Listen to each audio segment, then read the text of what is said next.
தற்போதைய அண்மை செய்தியை பார்க்கிறோம். காஞ்சிபுரம் மாவட்டம் பரந்தூரில் விமான நிலையம் அமைய உள்ளது தொடர்பாக எல்லைகளை வரையறைத்து சுற்றுச்சூழல் அமைச்சகம் தற்போது தகவல் வெளியிட்டிருக்கிறது. பரந்தூர் சுற்றுவட்டாரத்தில் உள்ள 2 கிராமங்களை உள்ளடக்கி விமான நிலையம் அமைக்கும் பணிகளில் தமிழக அரசு மும்முரம் காட்டி வரக்கூடிய நிலையில் தற்போது சுற்றுச்சூழல் அமைச்சகம் எல்லைகளை வரையறுத்து உத்தரவு பிறப்பித்திருக்கிறது. தொடர்பான கூடுதல் விவரங்களோடு இணைகிறார் சிறப்பு செய்தியாளர் அபினேஷ். விவரங்களை பதிவு செய்யலாம்.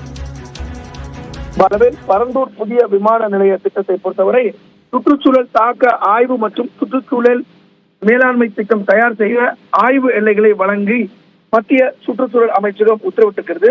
தமிழ்நாடு தொழில் வளர்ச்சி கழகத்தின் விண்ணப்பத்தை பரிசீலனை செய்து ஆய்வு எல்லைகளை வழங்கியது மத்திய அரசின் சுற்றுச்சூழல் மற்றும் காலநிலை மாற்ற அமைச்சகம். காஞ்சிபுரம் மாவட்டத்தில் பரந்தூர் சுற்றுவட்டாரத்தில் உள்ள 20 கிராமங்களை உள்ளடக்கி பசுமை விமான நிலையம் அமைக்கும் பணிகள்ல தமிழக அரசு தொடர்ந்து தீவிரம் காட்டி வரக்கூடிய நிலையில 5476 ஏக்கர் பரப்பளவில் பசுமை விமான நிலையம் அமைக்கப்பட உள்ளது. இதற்கான விமான நிலையத்தின் நிலம் கையகப்படுத்தக்கூடிய பணிகள் தொடர்ந்து நடைபெற்று வருகிறது. அந்த வகையில ஆய்வு எல்லைகளை வரையறுப்பதற்கான அனுமதியை சுற்றுச்சூழல் நிபுணர் மதிப்பீட்டு குழுவின் பரிந்துரை அடிப்படையில மத்திய அரசு வழங்கி இருக்கிறது அப்படிங்கிறது குறிப்பிடத்தக்கது.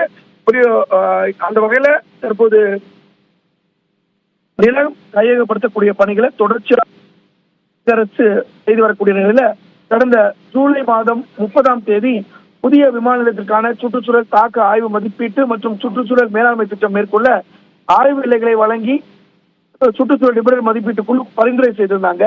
அந்த பரிந்துரையை ஏற்று இன்றைக்கு சுற்றுச்சூழல் துறை அமைச்சகம் அந்த ஆய்வு எல்லைகளை வரையறுக்க அனுமதி வழங்கியிருக்கிறாங்க. பாலவேல், காஞ்சிபுரம் மாவட்டம் பரந்தூரில் 20 கிராமங்களை உள்ளடக்கி அமைய இருக்கக்கூடிய பரந்தூர் விமான நிலையத்தினுடைய எல்லைகளை வரையறுத்து தற்போது சுற்றுச்சூழல் அமைச்சகம் உத்தரவு பிறப்பித்திருக்கிறது. சுற்றுச்சூழல் தாக்க அறிக்கை மற்றும் மதிப்பீட்டு குழுவுக்கான அந்த அறிக்கை என்பது வழங்கப்பட்டிருக்கிறது. தொடர்பான விரிவான விவரங்களை பதிவு செய்தமைக்கு நன்றி அபினேஷ்.